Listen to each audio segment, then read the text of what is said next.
السلام عليكم ورحمة الله، وحشتوني أحلى متابعين في الدنيا. لو أول مرة ليكم في قناتي، أنا شيماء عادل. متنسوش تفعيل زر الجرس والاشتراك تحت الفيديو علشان يوصلك كل الفيديوهات الجديدة. يلا بينا مع بعض نشوف النهاردة هنعمل ايه. هنعمل النهاردة مع بعض الطحينة البيتي بطريقة موفرة جدا تخليكي ما تشتريهاش تاني أبدا من بره، بمكونين اتنين بس.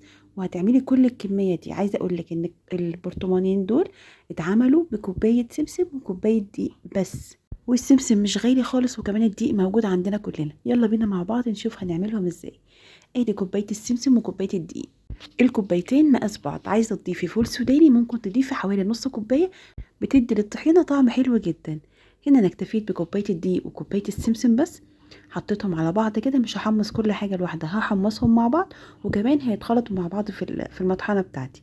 حطيتهم على النار، نار متوسطه، وبدات اقلب فيهم. ما تشيليش ايدك من عليهم خالص علشان ما يتلسعوش منك، وكمان لو بقى لونهم اسود مش هينفعوا معاكي وهيبقى ريحتهم مش حلوه خالص. انا بس بحطهم على النار عشان تطلعي اي رطوبه منهم، بحيث لما يفضلوا عندك تسيبيهم في تلاجتك شهر اتنين ما يجرى لهمش اي حاجه، والطحينه ما تبصش منك وكمان ما تفصلش منك. بدات اقلبهم كده على النار بالمعلقه بتاعتك، ما تشيليش ايدك من عليهم خالص. ريحتهم في الوقت ده، عايزه اقول لكم ان ريحه السمسم وهي بتتحمص بتبقى حلوه قوي قوي قوي.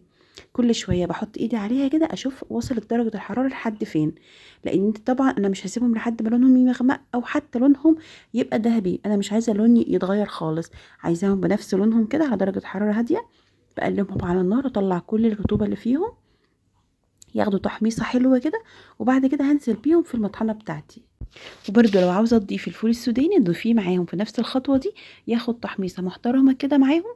وبعد كده تنزلي بيه معاهم في المطحنه. وهنا بعد ما خلصت التحميص بتاعهم نزلتهم في طبق. ما تسيبهمش في الصينيه بتاعتك وهي سخنه، لانهم هياخدوا لون بسرعه قوي. مجرد ما خلاص كده حسيتي ان هم اتحمصوا كفايه، نزليهم في طبق خارجي بره علشان ما يكملوش تحميص في الصينيه ويتحرقوا منك او ياخدوا لون. بعد كده جبت المطحنه بتاعتي، مطحنه الخلاط العاديه خالص، لو عندك كبه تبقى حلوه جدا. وبدات اخد كميه بكميه، اضربهم في المطحنه وارجع اردهم في طبق. وبعد كده بستنى الخلاط بتاعي يهدى شويه، وبعد كده برجع ارجعهم تاني. اهم حاجه السمسم بتاعي يطلع كل الزيوت اللي فيه ويتحول لعجينه كده. كده ضمنت ان هو هيتفرم كويس قوي، مش هيبقى حبيبات خالص، والطحينه بتاعتك هتبقى ناعمه كده وزي اللي بنشتريها من بره بالظبط. ما تستعجليش عليها في الضرب في المطحنه. انا طحنت كميه وطلعتها في طبق، وبعد كده بدات اخدهم تاني في نفس المطحنه، بحيث ان انا اتاكد ان السمسم بتاعي انطحن كويس جدا علشان ما يبقاش مخرز معايا في الطحينه بتاعتي. وهنا بقى بعد كده سبتهم هديوا شويه واخدتهم على الخلاط. طبعا في الوقت ده بنريح الخلاط علشان ما يبصش مننا. حطيت على الكميه دي حوالي نص كوبايه من الزيت، واخدتها على الخلاط اضرب فيها.